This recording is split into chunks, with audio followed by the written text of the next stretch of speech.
接下来请收看中嘉新闻。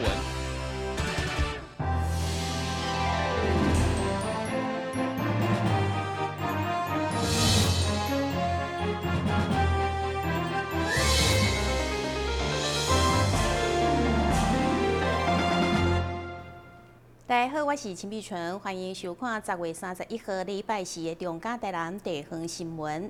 议员周丽珍上午总质询，关心台南机场未来发展，希望市长会当展现企图心，发挥台南机场的优势，来迈向国际化。市长黄伟哲回应，伊知影台南机场的腹地甲条件，拢比附近的机场较好，毋过受限军用的部分，所以首要任务就是建立民航运量，甲开辟航线承包机，才过来变成定期的航班。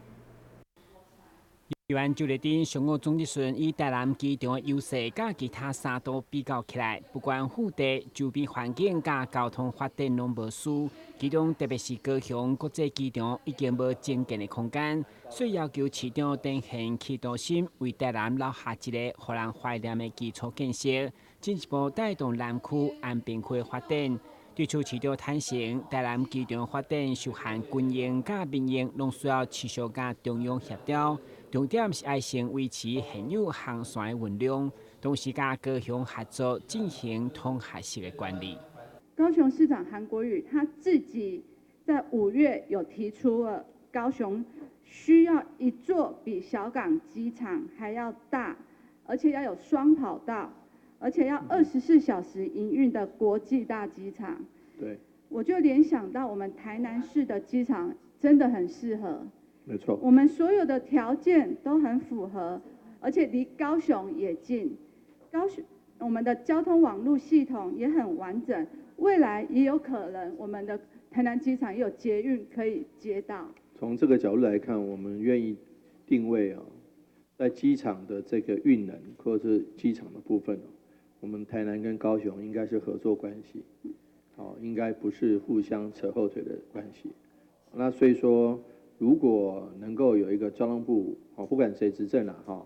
蓝绿不管总统选完是谁执政，如果对于这个台南跟高雄的机场运输方面能够做一个统合式的管理的话，也就是什么叫统合式的管理，就是说，如果有一些航线，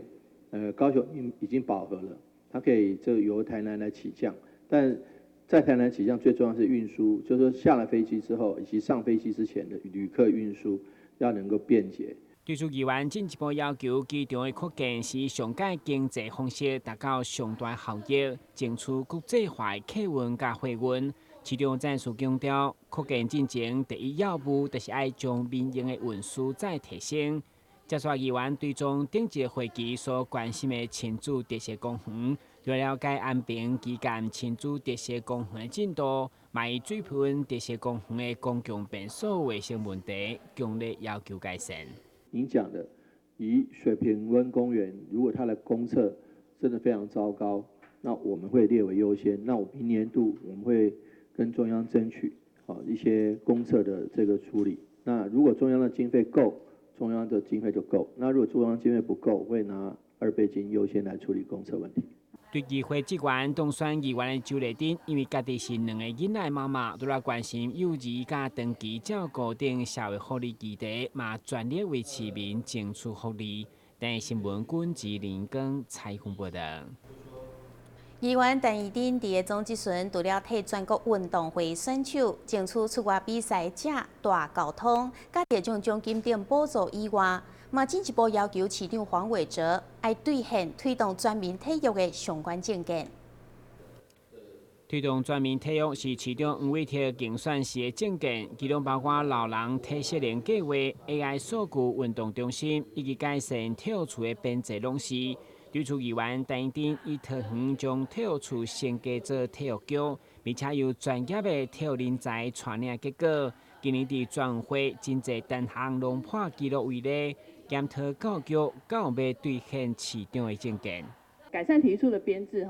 市长有说，其实从处长开始慢慢去做一些调整。那其实我们也是看到说，其实大家一直在讨论，6都里面只有台南市跟新北市是没有体育局的。那这一次其实看到说，桃园的体育局局长是非常年轻的体育人庄家佳，那本身他也是跆拳道的好手。那这一次其实就看到说，在他的带领之下，他们这次跆拳道的金牌夺牌数是破以往的纪录。所以在一个局长的带领之下，而且又是体育人，其实是有发挥他的功效。所以我想这个部分，当然能不能一步就变成处变成局，这个我想这个有很多原而编制的问题哦。但是我想这是一个可以参考的地方哈。以我们教育的角度来看是很欢迎，可是事实上要根据做报告，因为台南市基本上不到200万的人口，所以它的原额编制啊，还有处室的数量是有一定的限制。不过我们即使是这样呢，其实体育处的部分是有提高，比如说处长已经提升到师资等，那么另外的话，我们明年度这个有10个原额的增加。继续推动全民运动议题，议员陈一定认为，各县市拢有河滨公园建设，成为民众休闲运动的好所在。话一转嘛讲，其实过去咱伫咸水溪烟花嘛有简易的篮球场等设施，不过现在当地只存杂草甲爬远，要求重新改造。其实这个地方，它过去我们也曾经在可能20年前吧，在许天才市长的任内，他其实曾经打造成一个篮球场，但是现在看起来就是球架还倒在那边不过整个都是一整个荒凉的感觉。那我想这个部分其实我们可以好好来检讨，看怎么样去做。其实这个地方在盐水溪堤岸附近住户也非常多，如果能够打造成一个可以运动的场域其实也可以让我们所有的市民朋友可以就近的去运动。我想这个部分我们市长是不是可以来做？这个我承诺您，我们要去检讨。就是说，其实你可以看过去，即便在过去草也蛮多的，但至少他把那个篮球场的场域把它清理干净，球架虽然是简易型的球架，但是有一个算是一个游戏空间。是可以。它灯光，它没有灯光，至少它白天还是可以运动。但是现在全部都变成都是乱葬岗，有点荒，不是乱葬岗，就是草长得比较高。所以这个部分我们就去检讨，来去处理，在经费可以负担的最节省的前提下来做。另外提供全民运动有关精英运动选手的专运会，由我嘛关心2023年咱台南刚好要承办的计划，希望市府好好来思考，并体育嘛并观光。但新闻军自林根采访报道。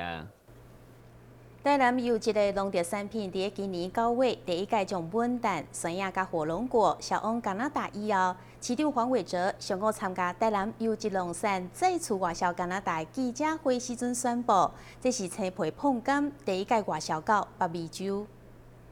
会使看到画面当中的青皮碰柑、火龙果、白柚等台南的农特产品，当咧一箱一箱被装到货柜当中。这全部拢是要外销到加拿大，因为正前引进的农特产品销路非常的好，所以业者即届也再次加码。其中青皮碰柑也是第一届外销到北美洲。市长魏特表示，伫现在毋是产季的时阵找通路，是为了明年来做准备。一般来讲，都是在盛产期的时候才来找通路。那事实上，今天借由这个加拿大国华超市，我们在不是已经产量的最高峰期，我们还在找通路，为的就是要部署明年的一个销售，来试水温。那你知道加拿大是一个高所得、高消费地区，以及温带偏寒带的国家，它对于热带果品事实上是比较少接触到的。所以说，今年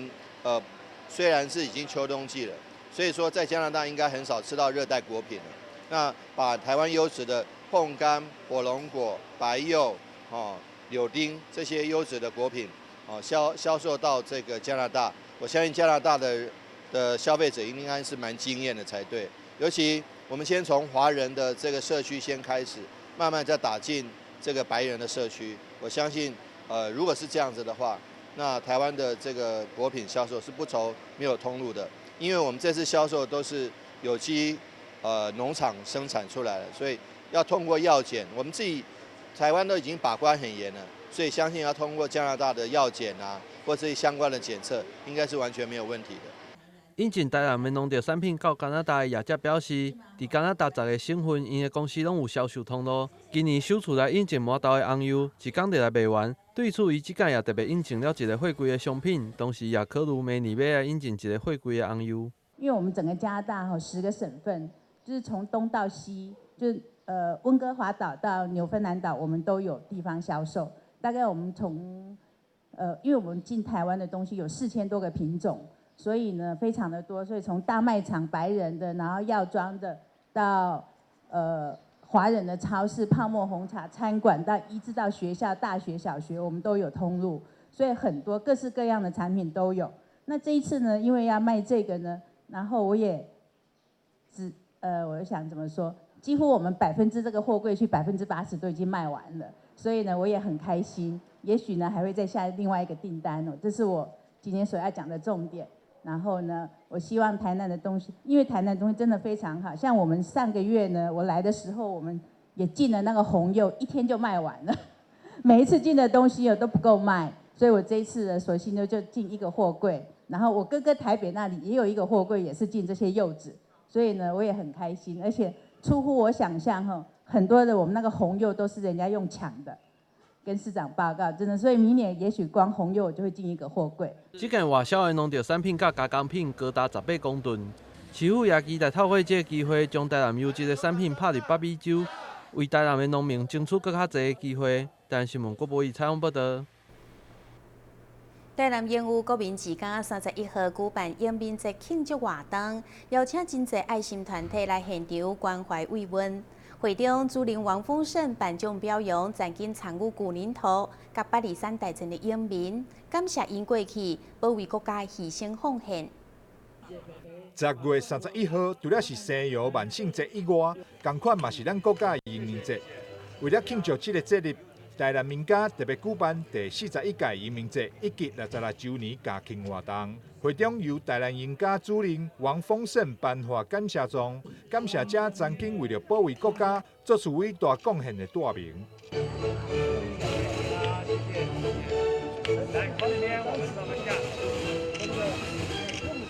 这些崇高伟业的一些荣民，早期参加抗战，有获得荣民证一生的功绩。那今天我们荣民节大会主要的活动项目有志工的表扬。卸任火委的表扬，还有新任防护长的表扬，以及以及这一年堂队的一些住民他们荣民的表扬。所以说，今天我们非常的隆重，也表现这一年对我们荣家做一些的贡献，这些无声的奉献。那今天也特别感谢一些贵宾，他们长期支持我们荣家各项的表演或敬老活动，甚至今天有妇女会我们季老师也来乐捐了6万多块，我们非常感谢平常对我们这些投入我们荣家一些支持的方案的人，也有一些陈大哥长期对我们去年我们启觉的活动一些早期亡故的荣民一些启觉，我们都非常感谢。所以说今天我们也非常隆重的办这个荣民节的大会，也感谢了所有人。对着台南民家时时关怀、用心照顾，嘛让每一位民家的大名拢表示相当的肯定。照顾很好，照顾每个人照顾的都很好，每个人都照顾还不错。是生活很安定、很快乐。半夜里面生病啊，随时生病啊，我们这里每一队都有那个护理师。我们整个那个医疗团队很强，一有生病呢，他马上就派车到医院去。我觉得生活也很好，我们的伙食也不错。除了表扬活动以外，台南迎家下晡嘛有邀请妇女会以及爱心团体来表演，让台南迎家的大名度过一个欢乐的迎民节。台南新闻张伟忠采访报道。休困节马上登来新闻现场。消灭登革热，仔细清扫，立即做。饮水机水盘若有积水，要倒干净。花瓶旧水倒在土壤中，可以避免再次积水养蚊。花瓶底部、盆栽底盘要常常刷洗，避免蚊卵附着。不使用的水桶记得倒质量干净。别忘了食蚊鱼也是消灭孑孓的小帮手哦。防治登革热，清干净、倒干净、刷干净、晾干净，大家一起来。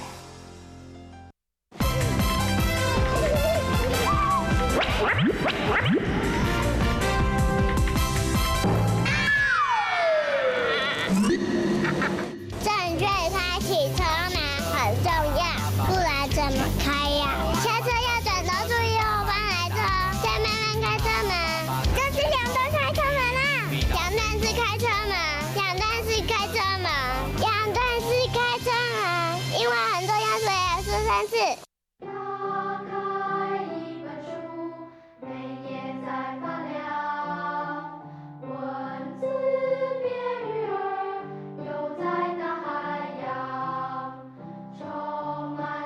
欢迎你和我一起来收看《飞读 Book》台南爱读册。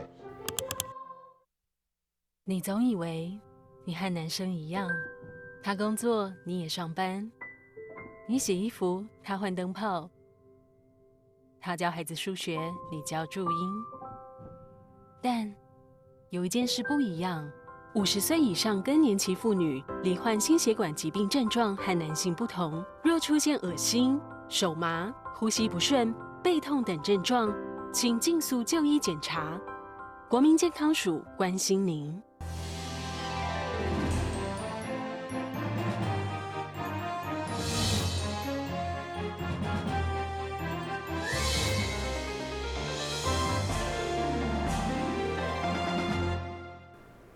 为了让偏乡的民众也会当更加了解安怎使用资讯设备，台南市6区的数位机会中心驻点特别开设平板应用的课程，同时佮提供平板免费借用，已经有将近2000人参加。为了让偏乡的民众会使更加了解现在3C 产品的运用，市府也积极推动数位机会中心，透过平板电脑使用的课程，带动长辈来参与，让因更加了解如何来操作。同时，中心也有提供平板借用的服务，让民众伫下课以后嘛会使继续来练习。教育局也邀请民众多多来参与。为了让我们在偏乡的这些的民众乡亲啊，特别是一些中高龄的乡亲呢，能够也来使用资讯的设备，跟得上这个时代的潮流，未来可以跟他的孩子、孙子来互动。那我们台南市有6所就是所谓的 DOC 数位学习的中心最近呢开始我们提供免费的平板，让我们社区的民众可以免费借回家。那包括我们的欧湾国小、后壁国小、左镇国小、龙崎国小、松林国小，还有在6甲的图书馆6个数位机会中心。那目前到9月底有将近2000个民众都已经来借我们的平板回去使用喽。那包括比较好玩的，像我们龙崎就有一位99岁的阿伯。阿公了他就借回去，在拍照之后，他就发现太好玩了，开始去学习，然后翻拍老照片啊，然后彼此来分享，然后还转印到马克杯啊、T 恤等等，让他们觉得说，虽然年纪大了，但是透过这个数位跟近用就是可以接近去使用，其实真的是可以消除所谓的功能性的文盲因为我们知道这个时代与时俱进。那其实能够使用这个数位科技，能够真的是增加生活的丰富，然后跟人的互动，特别是跟孩子、跟孙子的互动，我相信这样的这个一个设备的提供是相当有意义的。现在透过数位机会中心，持续来帮助偏乡的民众更加了解资讯产品的运用，降低数位落差，也让社区的长辈透过上课的过程熟悉更较侪新朋友，同时也会使避免失智症。台南新闻郭博义报道。台南安平渔港岛是芳船训练的基地，其中一项上界受到欢迎的项目就是风浪板。台南市芳船委员会总干事王志昭指出，虽然这项运动较袂造成运动伤害，不过若是姿势不良，也是有可能会造成拉伤。同款嘛是芳船运动员甲医师张伯群，就要来说明安怎避免受伤。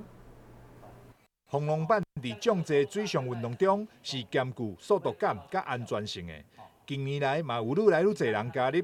虽然算是较无容易受伤的运动，但有可能因为操作姿势不良，也是会受伤。本身嘛有咧算风帆运动的安南病院骨科医生张伯群，就教导大家要如何避免受伤。然后他的手的握的那个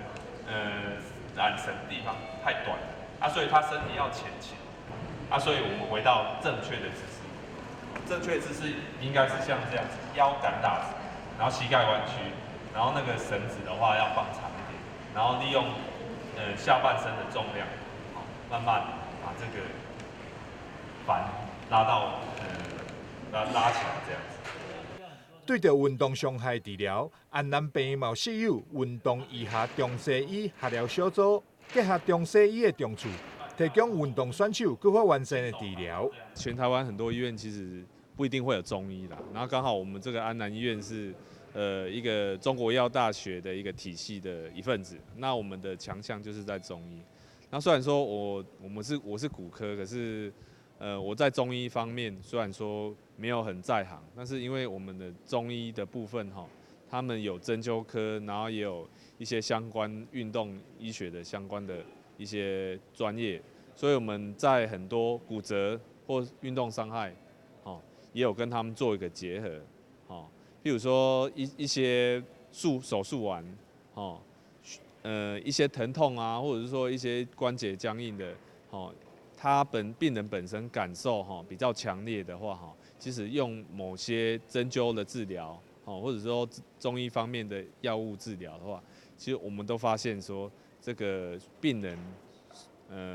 的感受会明显好很多，所以这就是中西合疗的一个好处。安南病院运动医学中西医下疗小组结合骨科、复健科、中医、急诊、家庭医学科、营养等医疗专业团队共同合作，提供运动选手更较全方位的诊疗照护。台南新闻张伟忠采访报道。相信真侪民众拢有食片的问题，有的人会使用药物来改善，如果效果无好，有人就会考虑动手术。现主时，基美医学中心有一种新型的微创手术，无需要住院，而且也袂有明显的空喙，会当有效改善。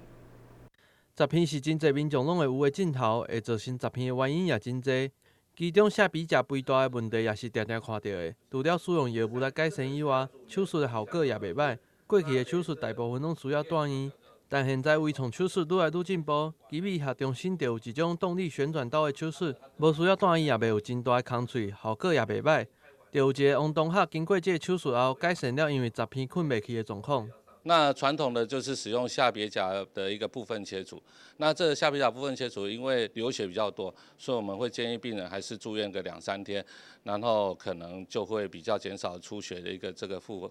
作用在。那对于某一些病人来讲的话，他可能不喜欢住院，他觉得是说住院很麻烦，他希望微创。那所以微创的时候就会有几种方法。那早期我们会用电烧的方式，那后来进展到用雷射。然后再进展之后又有无线射频，那现在最新的就是所谓的动力旋转刀。那我们上次讲了说，不管是你用电烧啊、雷射啊，或是无线射频，这属于热能的手术，就是说它是用热去烧这个下鼻甲的一个黏膜，所以它会容易有结痂，那复原速度会稍微慢一点。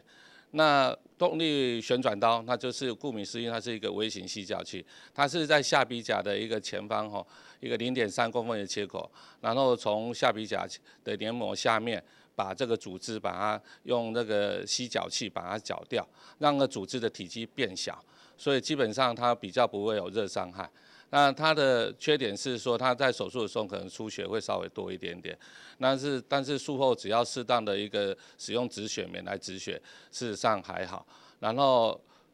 它也不需要住院，那做完就可以回去了。那病患满意度也不错，然后通常它的维持效果比上面3种热能的一个微创手术效果还更久。伊需要提醒，虽然市面上有一种速效的鼻喷剂，但是也袂使使用伤侪解，因为伊的效果会愈来愈歹。要对根本来改善，需要维持运动的习惯，同时也减少过敏源的接触。长期的一个鼻塞，很多人会使用这个鼻喷剂来使用。那鼻塞的使用的鼻喷剂，大部分使用的就是所谓的一个就是血管的一个收缩剂。那这种血管的收缩剂长期的使用的话，它如果使用超过3天以后啊，它会产生反跳性的一个下鼻甲肥厚，也就是说它会变成效果越喷越差，反而会越塞。所以这种速效型的一个鼻喷剂都会建议病人就是不要使用超过3天，然后间歇性的使用，很塞的时候才使用。所以建议鼻塞就是说不要就是长期的使用这个速效型的鼻喷剂那最有效的方法当然就是固定养成一个运动的习惯然后第二的话就是避免过敏源的一个接触。那第3的话，最主要就是说你也可以使用温的一个食盐水来冲洗，然后让鼻腔的黏膜的一个正常的一个黏膜一个功能来重建，那可以减缓鼻塞的情形产生。现在这个动力旋转刀是需要自费的，但是效果大约会使维持3年，也袂有明显的后遗症。但是诈骗的问题也无法度靠治疗来解决，所以要请民众多加来注意。但新闻广播采访报道。新闻最后赶快来关心气象。